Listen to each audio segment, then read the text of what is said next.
What's going on, everybody? Welcome back. Have you ever heard anybody ever mention the word Mallory when they're talking about balancing crankshaft or adding weight? Mallory Metal?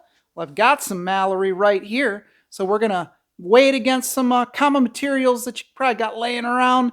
We'll see how it stacks up and why it's used. We'll talk about how it would be used. No, yeah, I bought a special little scale just for this little demo, so it should be pretty neat. No, let's see what Mallory's all about.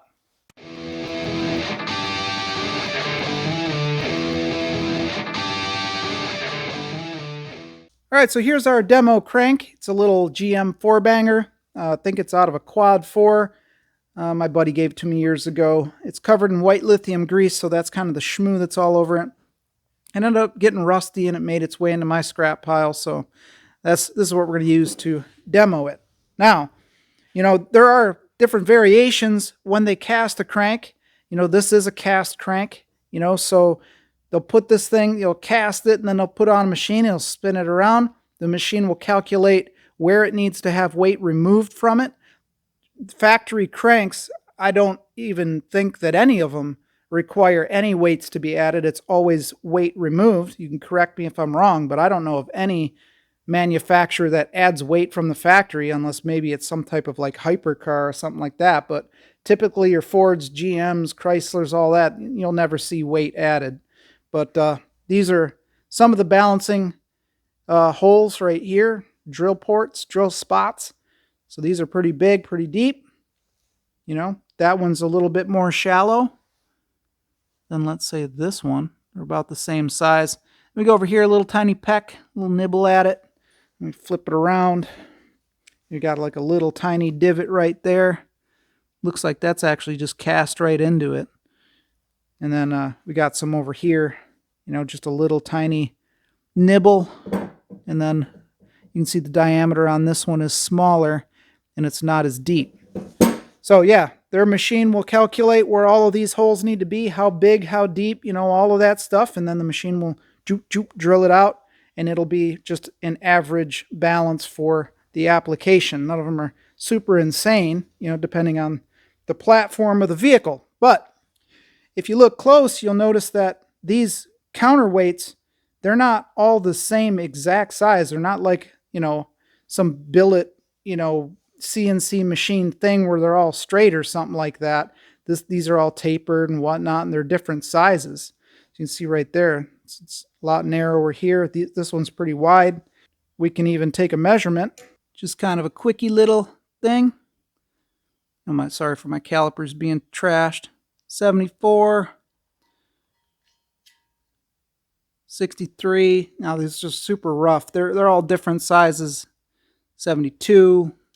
You can see my point, 78. It's just they're all different sizes. Now, if you have a let's say you built a stroker, now you've got a rotating assembly, or different pistons. Maybe they're heavier, bigger, beefier.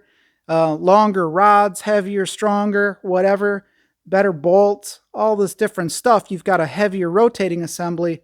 Well, that might be too much for your standard crank to balance out at. So you can only do so much with these counterweights because you have block clearance. You can't obviously make these counterweights as big as you want to, and there's only so much density in steel, or cast steel versus forged steel. It can only be so dense. It is just steel.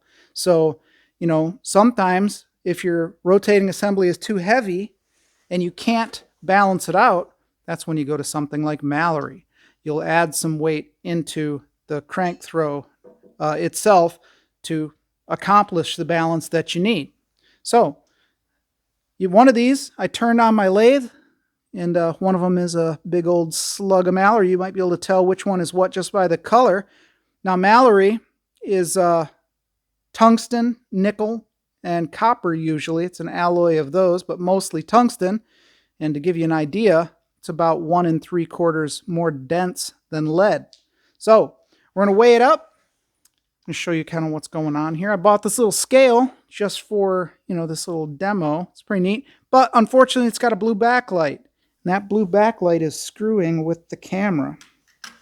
So the polarization of the lenses and stuff is making it really difficult to actually see what's going on.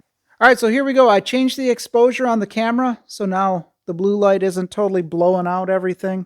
So, that should work for us. With the scale, I got some of these like little calibration weights, little different things. Makes me feel like a scientist and whatnot. Got a little tiny tweezer thing with it. So what we could do is we'll just tear this thing out and put it on grams, since these are gram weights. And yeah, we'll check it out to see how accurate the little scale is. Make me feel like I'm like working at NASA or something. So 20, that's a 20 gram weight. So right on the money with that. So then we can go down. Oops, well, that one's gone forever. All right, we got the super tiny one. This is 1 gram. There we go, 1 gram on the nose. And then we'll go to something in the middle. This is 10 grams. There we go, 10 grams. So 20, 1, 10, we're good to go. So now we'll weigh out this steel. Now, the only criteria I had on this was it was just, cold rolled, or hot rolled rather, mild steel, and it was roughly in the same shape.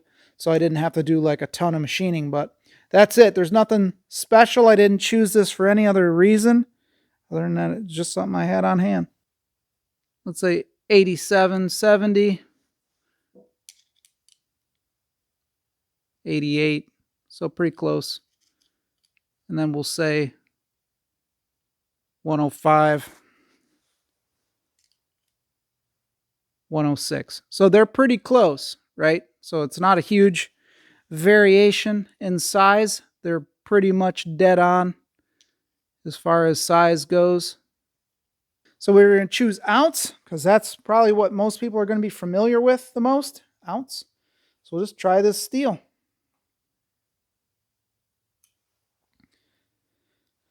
So there we go, 2.875 ounces on the steel. So there we go. Now, let's try the Mallory. Now remember, this is quite a bit more dense. 2.875. They're exactly the same size. 6.250, so 6.25 ounces compared to 2.8. Wasn't that what it was? Yeah, 2.8. So the tungsten is mega heavy. So I know it's kind of hard to tell, just by looking at numbers, like what exactly is an ounce, like how does that feel if you're just not familiar with it? I know it kind of throws me off. This is the typical Harbor Freight giant, step bit that, a lot of you guys might have this. So if you've got this, in your house, you can use it as a comparison. 6.7 ounces. So this big old thing is 6.7 ounces. This right here, 6.245. So 6.25 ounces. So this piece of tungsten is like having this thing in your crank. Another point of comparison is this is lead. So this is straight up body lead. So if you were doing some old school 50s mercury or whatever it is, and you wanted to lead in the panels, this is stick lead for doing body work. It comes in a big long piece. They call it lead solder, but it is straight up lead. So 6.295, about as close as I could get it. So that's how much lead it takes, straight up lead, to equal this amount of Mallory. Kind of a neat comparison, right? I mean, that's the best I could do.